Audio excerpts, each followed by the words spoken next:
It's Plenty of Love. Game on the White Boy Volume 4 coming soon.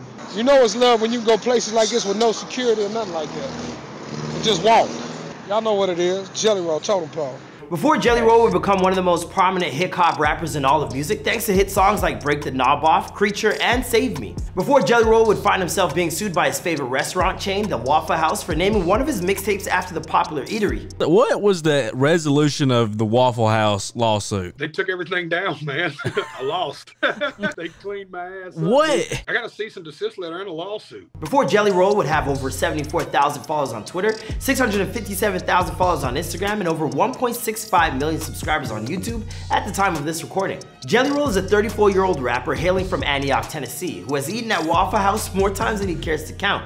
And while it might not be the only reason why Jelly Roll weighs around 450 pounds, it sure as hell is a contributing factor. It's just that road, man. The road is hard. We toured 150, 200 days a year. Pretty much eat out of gas stations and Denny's and Waffle Houses. In fact, Jelly Roll is such a big fan of this fine establishment that when it came time to create his breakout record, he chose to include Waffle House in the title, a decision that he would wound up throwing his entire life into upheaval. But for a man whose childhood included robbery, selling drugs, and large amounts of time spent in and out of jail, this was nothing but another speed bump along the way to becoming one of the most popular independent rappers around. Today I'm going to be telling you about how he accomplished this remarkable feat. Hey, what's poppin' guys, it's your boy Marlon Palmer. Recent drops in the series have included looks at Whistle and Diesel and Hasbullah Magomedov. Please go check out Hasbullah Magomedov. Crazy story. Since this show works off request, don't forget to leave us some ideas with who you want to see next in the comments down below, and I'll catch you guys after the intro.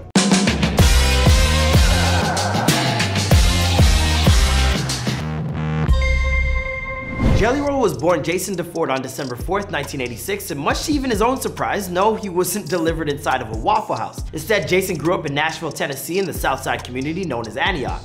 I'm from Antioch, Tennessee, right? I was born and raised in Antioch, Tennessee.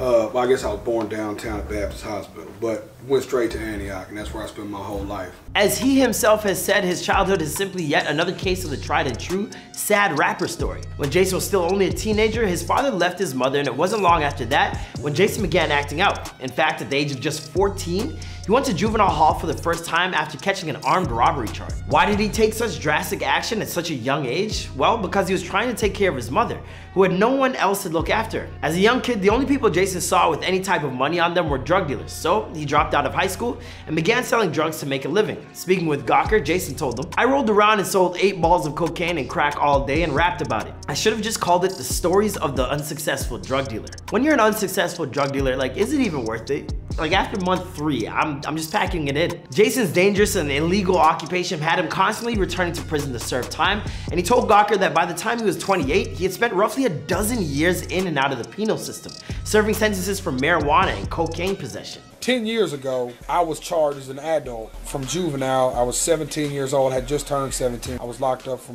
quite a substantial amount of time. The judge found it fit to charge me as an adult before I was 18 years old. Thankfully for Jason, his other passion was for music, something he grew up loving ever since his earliest moments of dancing with his mother in the kitchen to old Motown records. But as much as Jason loved music, the idea of creating it for a living seemed like nothing more than a pipe dream. Over time, however, the priorities in Jason's life began to change. At 24, he earned his GED, and around that same time, he fathered a daughter named Bailey with a bartender who came out as a lesbian while still pregnant with his daughter. That sounds like a really juicy Maury episode. I might need that remade. With few professional opportunities available to a heavily tattooed 400-pound paroled felon with a little girl to take care of, Jason's job options were scarce to say the least. So he decided to turn his lifelong passion of rap music and take it to the limit. Jason began taking rap seriously in the early 2000s. As a fat kid who's always loved his donuts, Jason decided to use his mom's old nickname for him of Jelly Roll as his moniker, and he teamed up with other local underground artists like Lil White and Haystack to drop his earliest releases like Year Round and Strictly Business. Man, if my mom called me Jelly Roll, nah, that's actually mad cute. I'm not gonna lie, that's mad cute.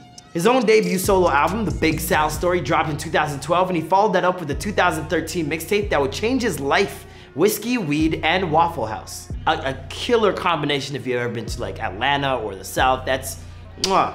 Beautiful. After printing 100,000 copies of his 21-track free mixtape, Jason hit the streets to give them all away. The problem was, Waffle House was none too happy about the dilution of their brand and served Jelly Roll with a lawsuit that let him know about it. Suddenly, everyone was talking about the independent rapper whose career Waffle House was trying to kill in its infancy. Soon after he was served, Jason couldn't even access his Facebook or YouTube profiles, as Waffle House's reps had filed trademark claims that shut him out of his account for more than a week. First of all, Waffle House reps? This is a thing? The two words beside each other, if Waffle's here and House is here, they own it. If you were writing a fictitious book and had never heard of a Waffle House, and you were like, and the couple stopped by this restaurant called Waffle House, they could sue you in that book. By that point, Jason had poured everything he had into this album, both emotionally and financially. And now he had to destroy every copy he had made to rename the album and remake the cover art. The entire process left Jelly Roll feeling mad disappointed that the one place he had spent so much time and money, ordering his go-to meal of scrambled eggs with cheese, wheat toast, hash browns smothered with cheese alongside some sausage and a chocolate chip waffle, was trying to end him. When speaking with Gawker, he told them how upset he was. I'm 450 pounds. I should have sued Waffle House 10 years ago. Do you know how many all-star breakfasts I bought in my life? I might have stopped at 330 pounds. Thankfully, all the press he got from the ensuing controversy more or less led to the opposite happening. His next solo project, Sobriety Sucks, became one of his most successful hits, landing at the 12th spot on the Billboard R&B charts. Jelly Roll on the Billboard R&B charts is something I did not have on my bingo card. Eventually, Jelly Roll and Waffle House settled their beef, and Jason has continued to, well, roll on with his career. Waffle House needs to put that man in a commercial, at the very least. Over the past few years, Jason has largely sobered up and moved on from his drug-heavy past, which was a large topic of his Sobriety Sucks album. He ended up realizing that it was time to get clean when he failed a random drug screen test ordered by his parole officer a few years ago. Speaking with Anna Bernard at MySpace, he told him, "I failed for about everything you could fail for, but crystal, meth, and heroin. I blamed it on everything but myself. I can only talk about it now because it's over. But I was on codeine, I was drinking a lot of cough syrup. It was bad, man. It was hard to come off of." He also put in the hard work to lose a whole bunch of weight after his doctors told him he might not live to see 30 if he stayed as heavy as he was. So Jelly Roll got to walking miles each day and dropped a whole bunch of weight. Good for him. When I first started walking this trail, it kicked my mother ass. Today, this mother felt completely different. Hard work, baby. Believe in yourself. Unfortunately, once he hit the road again to tour, a lot of that weight found its way back.